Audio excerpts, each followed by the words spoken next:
بسم اللہ الرحمن الرحیم۔ السلام علیکم۔ عقابی روح جب بیدار ہوتی ہے جوانوں میں، نظر آتی ہے ان کو اپنی منزل آسمانوں میں۔ دوستو، اسلام کی تاریخ میں سپہ سالاروں کی فہرست میں جہاں پر سر فہرست حضرت خالد بن ولید، سلطان محمود غزنوی، سلطان صلاح الدین ایوبی، شہاب الدین غوری جیسے نام موجود ہیں، وہیں پر ایک نام محمد بن قاسم کا ہے جو ہندوستان کے پہلے فاتح ہیں۔ آپ طائف میں پیدا ہوئے، اپنی ماں کی دیکھ بھال میں بڑے ہوئے۔ جلد ہی اپنے چچا محمد ابن یوسف جو یمن کے گورنر تھے ان کے لیے ایک بڑا اثاثہ ثابت ہوئے۔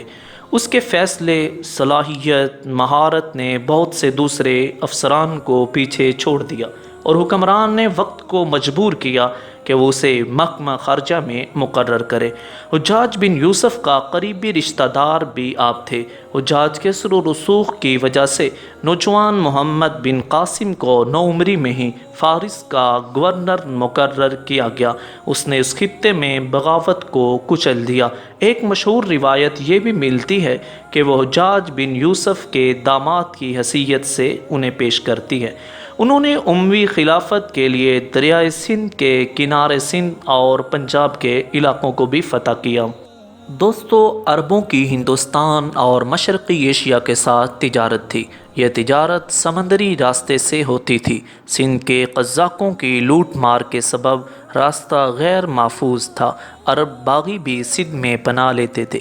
اس طرح اموی چاہتے تھے کہ وہ اپنی حکمرانی کو مستحکم کریں اور تجارت کو محفوظ بنائیں۔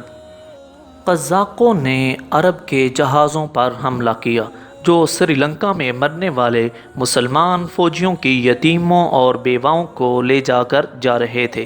اسی طرح اموی خلافت کو جائز مقصد کی فراہمی جس نے انہیں مکران اور سندھ کے علاقوں میں قدم جمانے کے قابل بنا دیا۔ دوستو، محمد بن قاسم کی عمر اور زندگی کا ایک انوکھا وقت وہ آیا جب 17 سال کی عمر میں ہی سندھ کی مہم پر سالار بنا کر بھیجا گیا۔ محمد بن قاسم کی فتوحات کا سلسلہ 711 عیسوی میں شروع ہوا اور 713 عیسوی تک جاری رہا۔ انہوں نے سندھ کے عام علاقے فتح کیے اور ملتان کو فتح کر کے سندھ کی فتوحات کو پایۂ تکمیل تک پہنچایا، لیکن شمالی ہند کی طرف بڑھنے کی خواہش حالات نے پوری نہ ہونے دی۔ محمد بن قاسم کم سن تھے، لیکن اس کم سنی میں بھی انہوں نے نہ صرف ایک عظیم فاتح کی حیثیت سے اپنا نام پیدا کیا بلکہ ایک کامیاب منتظم ہونے کا بھی ثبوت دیا۔ انہوں نے تقریباً 4 سال سندھ میں گزارے، لیکن اس مختصر عرصے میں انہوں نے فتوحات کے ساتھ ساتھ سلطنت کا اعلیٰ انتظام کیا اور سندھ میں ایسے نظام حکومت کی بنیاد ڈالی جس نے انصاف کے تمام تقاضوں کو پورا کیا۔ محمد بن قاسم نے اپنی صلاحیتوں، جرأت، حسن تدبر اور اخلاق کے باعث ہندوستان میں جو کارنامے انجام دیے وہ قابل ذکر ہیں۔ سندھ کی عوام کے لیے انہوں نے رواداری کی بڑی عمدہ پالیسی کو اختیار کیا۔ دوستو، اسی اثناء میں اموی خلافت نے محمد بن قاسم کو جب سندھ پر حملہ کرنے کا حکم دیا، اس نے 6000 شامی گھڑ سواروں کی رہنمائی میں سندھ کی سرحدوں پر نزول کیا۔ دوستو، اس سے پہلے محمد بن قاسم دیبل پر قابض ہو چکا تھا اور عرب فوج دریائے سندھ کے ساتھ مارچ کرتی ہوئی روڑی میں اس کی راجہ دہر کی فورسز سے ملاقات ہوئی۔ دہر لڑائی میں مر گیا، اس کی افواج کو شکست ہوئی۔ محمد بن قاسم نے سندھ پر قبضہ کر لیا۔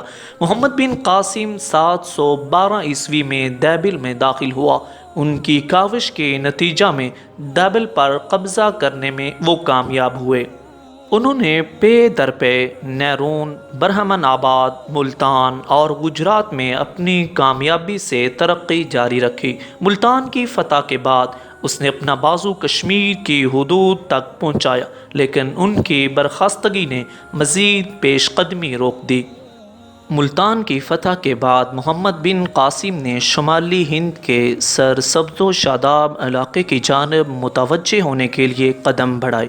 پہلے قنوج کے راجہ کو دعوت اسلام دی، لیکن اس نے قبول نہ کی تو محمد بن قاسم نے فوج پر حملے کی تیاری شروع کر دی۔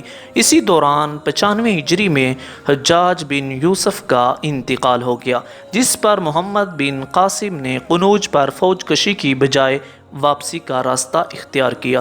حجاج بن یوسف کے انتقال کے کچھ ہی عرصے بعد ولید بن عبد الملک نے مشرقی ممالک کے تمام گورنروں کے نام احکامات جاری کیے کہ وہ تمام فتوحات اور پیش قدمی روک دیں۔ محمد بن قاسم کی شمالی ہند کی فتوحات کی خواہش پوری کرنے کی حالات نے اجازت نہ دی، اور کچھ ہی ماہ بعد خلیفہ ولید بن عبد الملک کا بھی 96 ہجری میں انتقال ہو گیا۔ اموی خلیفہ ولید بن عبد الملک کے انتقال کے ساتھ ہی فاتح سندھ محمد بن قاسم کا زوال شروع ہو گیا، کیونکہ ولید کے بعد اس کا بھائی سلیمان بن عبد الملک جانشین مقرر ہوا، جو حجاج بن یوسف کا سخت دشمن تھا۔ حجاج کا انتقال اگرچہ اس کے خلافت کے آغاز سے قبل ہی ہو گیا، لیکن اس عداوت کا بدلہ اس نے حجاج کے تمام خاندان سے لیا، اور محمد بن قاسم کی تمام خدمات اور کارناموں کو نظر انداز کرتے ہوئے انہیں حجاج کے خاندان کا فرد ہونے کے جرم میں عتاب کا نشانہ بنایا۔ لیکن دوستو، محمد بن قاسم کی زندگی میں امتحان کا وہ وقت تھا جب سلیمان نے یزید بن ابی کبشہ کو سندھ کا والی بنا کر بھیجا اور حکم دیا کہ محمد بن قاسم کو گرفتار کر کے بھیجو۔ محمد بن قاسم کے ساتھیوں نے جب ان کی گرفتاری کا پتہ چلا تو انہوں نے محمد بن قاسم سے کہا کہ ہم تمہیں اپنا امیر جانتے ہیں اور اس کے لیے آپ کے ہاتھ پر بیعت کرتے ہیں، خلیفہ کا ہاتھ ہرگز تم تک نہیں پہنچنے دیں گے۔ لیکن محمد بن قاسم نے خلیفہ کے حکم کے سامنے اپنے آپ کو جھکا دیا۔ یہ ان کی عظمت کی سب سے بڑی دلیل تھی۔ اگر وہ ایسا نہ کرتا تو ان کی امداد کے لیے سندھ کے ریگستان کا ہر ذرہ آگے آتا، لیکن انہوں نے اپنے آپ کو ابی کبشہ کے سپرد کر دیا۔ محمد بن قاسم کو گرفتار کرنے کے بعد دمشق بھیج دیا۔ سلیمان نے انہیں واسط کے قید خانہ میں قید کروا دیا۔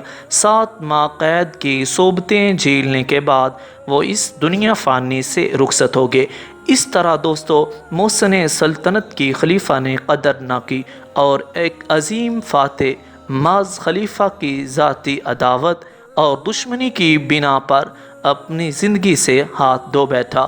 لیکن انہوں نے جنگی صلاحیتوں، جرأت اور حسن تدبر اخلاق کے باعث ہندوستان میں جو کارنامے انجام دیے وہ تاریخ میں سنہری حروف میں لکھے جائیں گے۔ ان کی موت سے دنیا اسلام کو عظیم نقصان پہنچا۔ دوستو، اللہ تبارک و تعالی اسلام کے تمام سپاہ سالاروں کی قبور پر اپنی رحمتوں کا نزول فرمائے اور اسلام کو پھر ایسے عظیم تدبر اور بااخلاق جرأت مند سالار عطا فرمائے۔ امید کرتا ہوں آپ کو ہماری آج کی یہ ویڈیو پسند آئی ہوگی، اور جنہوں نے ابھی تک ہمارے چینل کو سبسکرائب نہیں کیا، چینل کو سبسکرائب کریں اور نہ بجنے والے گھنٹی کو پریس کریں۔ دعاؤں میں یاد رکھیے گا۔ السلام علیکم۔